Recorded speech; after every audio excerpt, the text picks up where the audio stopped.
3. It seeks to attract to membership those whom it considers important, by means of the temptation of self-interest, on the basis that every brother member of Freemasonry is always ready to help his brother member in any part of the world, who will help him in his needs, his goals and the problems he faces. It also gives help to any person who has political ambitions. It will help him if he falls into any difficulty, on the basis that this help will be given regardless of whether he is wrong or right, on the side of harm or harm. Outwardly, it is argued that this help is only given to innocent people. If they are guilty, they will not be helped. This is the greatest temptation, used to ensnare all kinds of people in all walks of life. A substantial financial contribution is collected from them. 4. For admission to membership, an admission ceremony is held with very frightening procedures and symbolic actions, with the aim of frightening the new member, so that he does not violate his rules and orders, which are always given by means of a sequence and rank. 5. New members are given the freedom to practice their religion, and receive instructions and obligations within the limits appropriate to them, and they will remain in the lower ranks. But those who do not believe in God, or are willing to disbelieve in God, will be promoted step by step on the basis of experience and repeated tests of the member, according to his ability to carry out the dangerous plans and principles of Freemasonry.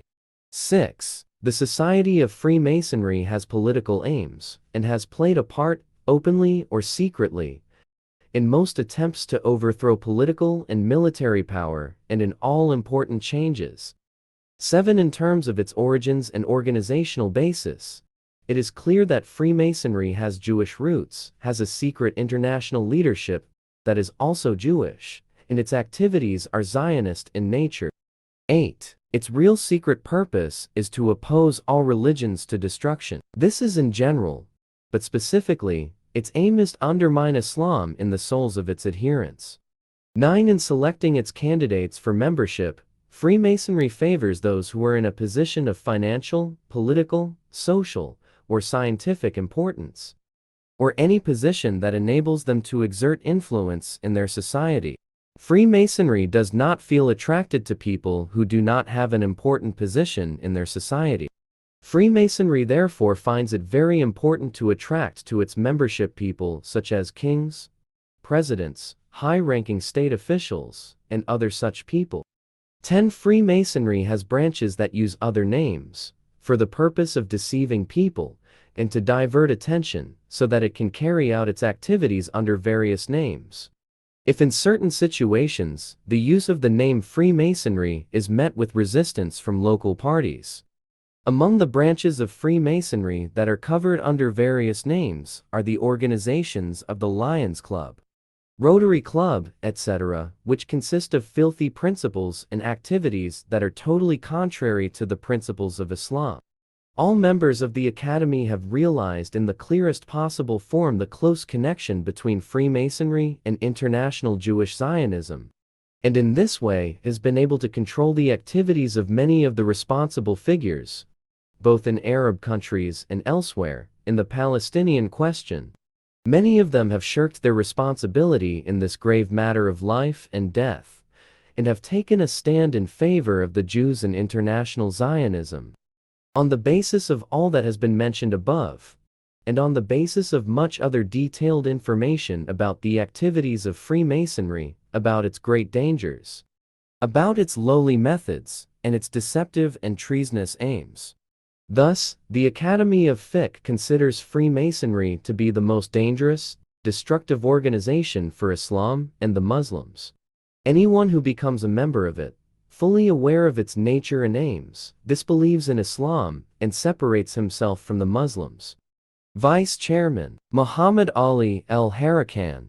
Secretary General of Rabita Alam Islami. Chairman, Abdullah bin Humaid. Chairman of the Supreme Council of Judges of the Kingdom of Saudi Arabia. Members, Abdul Aziz bin Abdullah bin Baz, Chairman of the General Offices of Scientific Research, Fatwa, Dawah and Counseling of the Kingdom of Saudi Arabia. Muhammad bin Abdullah as-Sabil, Mustafa as-Zarqa, Abdul Qaddis al-Husimi and Nadwi. Muhammad Mahmud Sholaf, Saleh bin Athaman, Muhammad Rashid Kabani, Muhammad Rasjidi, Abu Bakr Fumi, al-Ustads Mustafa Azarka insisted on adding, by believing that it is permissible to do so, between the phrase, by being fully aware of its nature and purpose, and the phrase, then he is a disbeliever. The intention is that this sentence is in accordance with Islamic rulings which distinguish between the one who commits a major sin, believing that it is permissible to do so, on the one hand, and on the other hand, the one who commits that major sin, but does not believe that it is permissible to do so. In the first case, he is a disbeliever, while in the second case, he is a disbeliever and a fasiq. Document from Malaysia. His Excellency Tun Mustafa has submitted the following document to His Excellency, the Secretary-General of Rabita Alam Islami, Sheikh Muhammad Ali al-Harakan, in the name of Allah, the Almighty and Most High, who knows those who betray, and knows what is hidden in the bosom. I begin my explanation by saying that what is being broadcast about my association with the Freemasonry organization is in reality an act of deceit, rumor and slander aimed at attacking me, or keeping me away from the field of Islamic charity, after I have, with the help and guidance of Allah, managed to achieve enormous results, giving my devotion to the cause of Islamic propagation in Sabah, where as a result of these efforts, 90,000 people have converted to Islam in just 6 years, something that has never happened anywhere else in the world. It is clear that the people who have been conducting this campaign against me are definitely the enemies of the Dawah of Islam in the Sabah region, who realize that the only way to stop the movement of the Dawah of Islam is to fight me in various ways, including defaming others, tarnishing and making false accusations. What really happened about the allegation that I was a member of Freemasonry was that in 1955, I became an advisory member of the cabinet of the Sabah region. This council was chaired by the British governor, Ronald Thombolt. I became a member of the Sabah legislature. Governor Ronald Thombolt invited me to become a member of the Freemasonry organization, and explained to me that this organization is a social organization that has branches all over the world, and provides assistance and facilities to its members wherever they are. I swear by the name of Allah that this is all I know about the Freemasonry organization.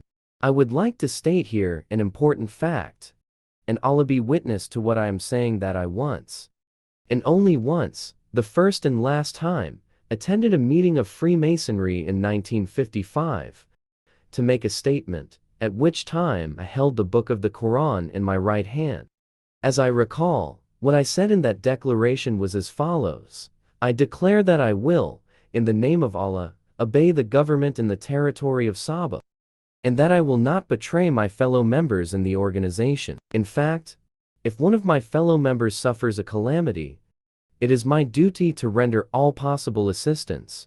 Similarly, shall not mistreat a class, or a species, or a religion, and it is my duty to do justice in accordance with the laws of the country.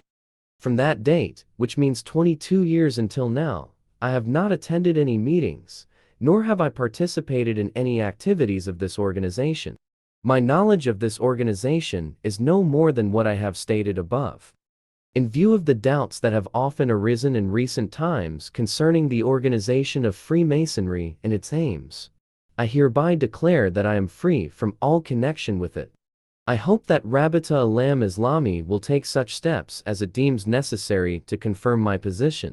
I further declare that I will continue to fulfill my duty of service and dedication to the cause of Islam, until the last moment of my life, until I expect guidance from Allah. Tun Mustafa, Chairman of Dakwah Islam Organization in Sabah. Our comment: the Ummah has been waiting for such a statement of disengagement from its sons who have been deceived by Freemasonry into falling into its trap. By severing all ties with this organization, these sons of Islam will be able to regain their positions on the sacred field of jihad against the Jews, and those who are behind them. Who did it? An ending word. After all that we have said, The dear reader is entitled to ask the question, before putting this book back, after reading its contents, what do we mean by these concluding remarks?